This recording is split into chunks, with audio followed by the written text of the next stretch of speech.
दो दिन दो दिन दो दिन आप सब सोच रहे होंगे कि मैं क्या बात कर रहा हूं। आजकल पूरी दुनिया में सब लोग भारत में गायों से होने वाले एमिशन से परेशान हैं। यहां तक कि अब तो इंडियन यूथ भी डेयरी प्रोडक्ट से दूर होने की सोचने लगा है। पर अब देखते हैं कि दुनिया का 1/4 दूध पैदा करने वाला देश, जिसमें 8 करोड़ फार्मर्स और 30 करोड़ पशु मिलकर कितनी एमिशन करते हैं। यदि मैं पूरे विश्व की बिजली, यातायात और इंडस्ट्रीज की बात करूं तो हमारी एमिशन केवल 0.5% होगी। यानी अगर ये पूरी दुनिया सिर्फ 2 दिन के लिए लॉकडाउन की तरह घर पर ही रेस्ट कर ले तो भारत की डेयरी की एमिशन तो पूरी ही सेट ऑफ हो जाएगी। क्या आपको पता है कि यदि आप हर घंटा 1.5 मिनट के लिए लाइट बंद कर दें तो वो भी साल भर में यूज की गई इलेक्ट्रिक पावर के बराबर होगी। चलिए आगे चलते हैं। अच्छा, ऐसा नहीं कि भारत के किसानों को ही इस एमिशन थ्योरी से परेशानी होगी। यूरोप, अमेरिका, न्यूजीलैंड जैसे विकसित देशों में भी किसान अभी इस एमिशन की थ्योरी के लिए तैयार नहीं है। वहां पर भी किसान आंदोलन कर रहे हैं ताकि पर्यावरण संबंधी टैक्स और रिपोर्टिंग को कुछ सालों के लिए टाला जा सके। आज हम बात करेंगे CII और EDF के द्वारा रिलीज की गई एक रिपोर्ट पर। यह रिपोर्ट एक बहुत ही व्यवहारिक तरीके से भारत की एमिशन की समस्या को हल करने के तरीके बताती है, जो कि हमारे किसान भाई आराम से कर सकते हैं। सबसे पहले बात करते हैं फीड एंड फॉडर की। इस बारे में 4 उपाय बताए गए हैं और इन चारों को अपनाने में फार्मर्स पूरी तरीके से सक्षम हैं। सबसे पहले बैलेंस राशन टेक्निक्स, जो कि 15 से 20% तक एमिशन को रोक सकती है। NDDB ने इस पर बहुत काम किया है और FPO एवं कोऑपरेटिव्स इसे अपना भी रहे हैं।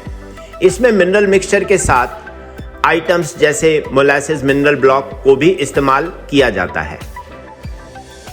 साइलेज का भी आजकल बहुत चलन है और इससे भी एमिशन बहुत हद तक कम होती है। छोटे किसान घर में प्लास्टिक के ड्रम्स में या बांस लगाकर भी इस साइलेज को बना सकते हैं। आजकल मिट्टी रहित खेती या हाइड्रोपोनिक्स पर भी बहुत काम हो रहा है।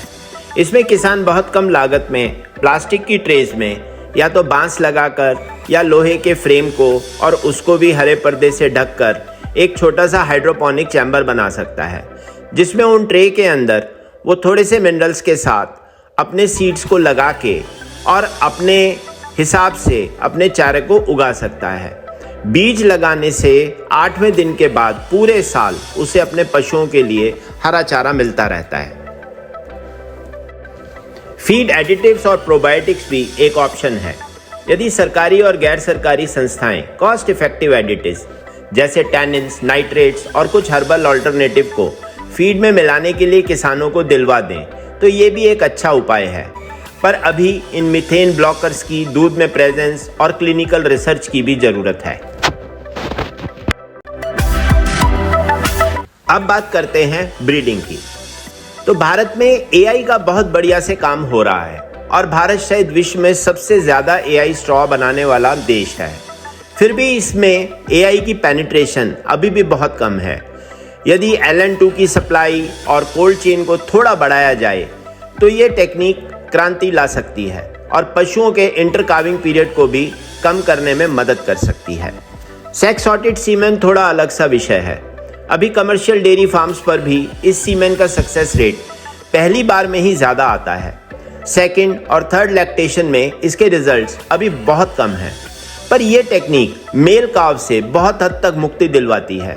हालांकि इसकी कॉस्ट अभी भी एक चैलेंज है, इसीलिए इसके एडॉप्शन को हम मीडियम लेवल का ही मानते हैं। एम्ब्रियो ट्रांसफर टेक्नोलॉजी में भारत अभी इन्फेंसी स्टेज पर है। इसमें इस्तेमाल होने वाले रिएजेंट्स, लैब इक्विपमेंट, एक्सेसरीज वगैरह सब कुछ इम्पोर्टेड है। हालांकि ये टेक्निक 1 साल में ही आपके पशु की प्रोडक्टिविटी को इतना बढ़ा सकती है जितना आप 10 सालों में बढ़ाएंगे, पर अभी के परिप्रेक्ष्य में ये एक मुश्किल सॉल्यूशन है। ब्रीडिंग में चौथा पॉइंट, जो कि इंडिजिनियस ब्रीड इंप्रूवमेंट और कंजर्वेशन वाले एरिया का है, बहुत ही बढ़िया है और प्रैक्टिकल भी है। हम सब जानते हैं कि हमारी अपनी गाय और भैंस क्लाइमेट रेजिलिएंट हैं तो उनके कंजर्वेशन और प्रोडक्टिविटी इंप्रूवमेंट पर लिया गया हर कदम हमारे एमिशन को कम करेगा। अगला विषय काऊ डंग से संबंधित है और इसमें सबसे पहले गोबर की समय पर ड्राइंग बहुत अच्छे रिजल्ट्स दे सकता है। ट्रेनिंग के साथ ये करना बहुत आसान भी है। इसमें किसी इंफ्रास्ट्रक्चर की भी कोई ज़रूरत नहीं और लागत भी बहुत कम है। किसानों को भी मीथेन कम करने के तरीके की जानकारी देना चाहिए। वर्मी कंपोस्टिंग या केचुए की खाद भी एक सरल उपाय है गाय के गोबर से मीथेन एमिशन कम करने के लिए, पर इसमें खाद की मार्केट लिंकेज पर भी ध्यान देना होगा और किसान के साधन भी देखने होंगे। आजकल बायोगैस और कंप्रेस्ड बायोगैस पर सरकार बहुत ध्यान दे रही है और अब तो 2-4 गाय के लिए भी मिनी मॉडल आ गए हैं। हर घर में बायोगैस से खाना पकाने का सपना पूरा होने का समय आ रहा है। फिर भी इस बायोगैस की स्लरी का रेगुलर डिस्पोजल किसी कोऑपरेटिव या एफपीओ फॉर्मेट में सही और फास्ट रिजल्ट्स देगा। आखिर में हम सब पंचगव्य के बारे में जानते हैं। पंचगव्य पर भी बहुत काम हो रहा है, पर इसके लिए किसानों को पूरी ट्रेनिंग और एक्स्ट्रा प्रोडक्शन की मार्केट की ज़रूरत है। ग्राम पंचायत अपने यहाँ बायो रिसोर्स सेंटर लगवाकर इसका प्रयोग कर सकती है, पर अभी इस प्रोग्राम को हर किसान तक पहुँचाने में थोड़ा समय लगेगा। इसके अलावा बेस्ट एनिमल हस्बेंड्री प्रैक्टिसेस जैसे हाउसिंग, सफाई, एनिमल हेल्थ इत्यादि भी मीथेन कम करने में बड़ा योगदान देती हैं। कोऑपरेटिव के डेयरी एक्सटेंशन प्रोग्राम में ये सारी एक्टिविटीज़ रहती हैं। साथ साथ सरकारी डेयरी डेवलपमेंट डिपार्टमेंट को भी इसमें तेजी दिखानी होगी। यहाँ पर प्राइवेट सेक्टर को भी किसानों के साथ आगे बढ़कर एक्सटेंशन में इन प्रैक्टिसेस के बारे में बताने की ज़रूरत है। डेयरी फार्म पर ऑटोमेशन करके और पशुओं की एक्टिविटी की रिकॉर्डिंग से आप बहुत हद तक उनकी एमिशन को कंट्रोल कर सकते हैं, लेकिन हाई कॉस्ट ऑफ सेटअप की वजह से ये कुछ समय लेगा। फिर भी कुछ कंपनीज जैसे स्टेलप्स के द्वारा एनिमल के वियरेबल्स महीने के हिसाब से किराए पर मिल सकते हैं और उनका सारा डेटा किसान के मोबाइल पर आ जाता है। ऐसा ही कुछ सरकार को बड़े पैमाने पर करने की कोशिश करनी चाहिए। आखिर में बात करते हैं सप्लाई चेन की, जिसमें लॉजिस्टिक्स, प्रोसेसिंग जैसे एरियाज आते हैं। इसमें पानी बहुत इंपॉर्टेंट है और कुछ कंपनीज ने वाटर साइकिलिंग करके 1 लीटर के पीछे 800 ml पानी का इस्तेमाल पहुंचा दिया है। तो कुछ कंपनीज अगले साल तक नेट वाटर जनरेटर बनने को अपने यहाँ पर साधन मुहैया करवा रहे हैं, यानी वो जितना पानी यूज करेंगे उससे ज़्यादा कंजर्व करेंगे। प्रोसेसिंग प्लांट्स में रिन्यूएबल एनर्जी का इस्तेमाल एमिशन कम करने में एक बहुत ही बड़ा कदम है। बहुत सी डेयरीज इस पर ऑलरेडी काम कर रही हैं और सोलर और विंड एनर्जी से अपनी ज़्यादा से ज़्यादा पावर रिक्वायरमेंट को पूरा कर रही हैं। पैकेजिंग मटेरियल की रिसाइकलिंग डेयरी एमिशन को कम करने में बहुत बड़ा कदम होगा। जैसा कि शायद ड्रिंकिंग वाटर इंडस्ट्री में 2026 तक आप 100% रिसाइकल्ड पैट की बोतल में दोबारा पानी भर पाएंगे, उसी प्रकार डेयरी में भी रिसाइकल्ड पैकेजिंग को यूज़ करने का प्रावधान आना चाहिए। थोड़ा समय लगेगा, पर यह भी होगा।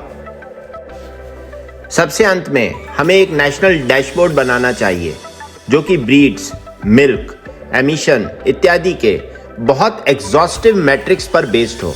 ये मैट्रिक्स हमें नेशनल लेवल की एमिशन पॉलिसी बनाने में बहुत मदद करेगा। अंत में मेरी आप सबसे एक अपील है। ये अपील हमारे 8 करोड़ किसानों और उनके साथ जुड़े 40 करोड़ परिवार वालों और 30 करोड़ पशुओं की तरफ से है। सबसे पहले हमें डेयरी एमिशन के सच को स्वीकार करना चाहिए, पर एक अपराध की तरह नहीं, बल्कि इस एमिशन से होने वाले क्लाइमेट चेंज के हमारे किसानों पर पड़ने वाले दुष्प्रभाव की वजह से। हमें इस बारे में हर फोरम पर बात करनी चाहिए और किसानों को उसका हिस्सा बनना चाहिए। हमें इन सारे तरीकों की फार्मर्स को ट्रेनिंग देनी चाहिए और उसके लिए यथासंभव सहायता करनी चाहिए। हमें ये नहीं भूलना चाहिए कि जिस ऑर्गेनिक फूड या नेचुरल फूड की हम बात कर रहे हैं, उसकी धुरी हमारी गाय और उनके उत्पाद और गोबर है। आइए भारत को दुनिया का एक जिम्मेदार डेयरी राष्ट्र बनाएं। जय हिंद।